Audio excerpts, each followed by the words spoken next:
Now, in this video, we're going to answer the following question. Compute the following, and we've been given the expression below to find the solution to using standard order of operations. If you find this video useful, please consider leaving a like, a comment, and subscribing to our channel for more content like this.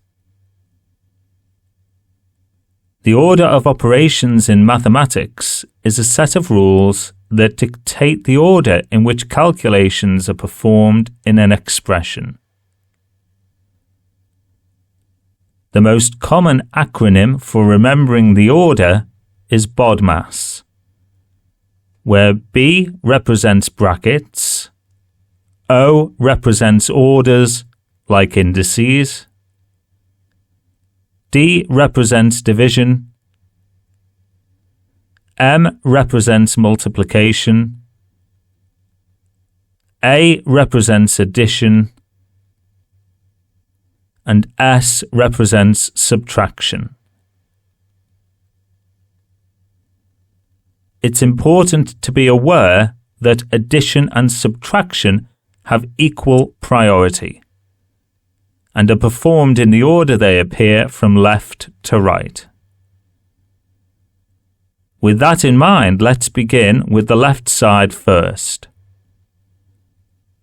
3 multiplied by 5 is 15. 15 squared is 225.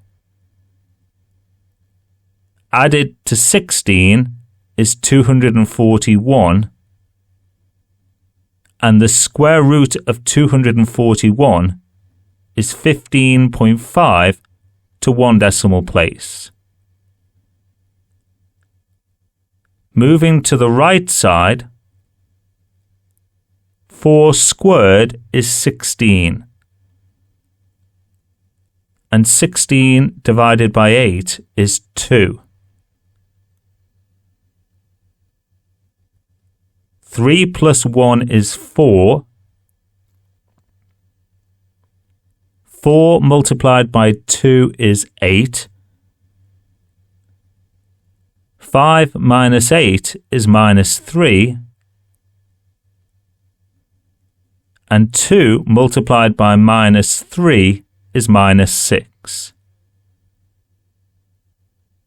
So that gives us a solution equal to 15.5 minus 2 minus 6 in brackets,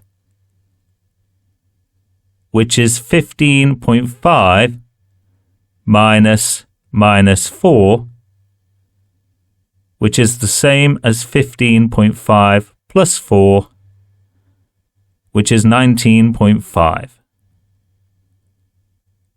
So the solution is 19.5, rounded to 1 decimal place. If you found this video useful, please consider leaving a like, a comment, and subscribing to our channel. Thank you.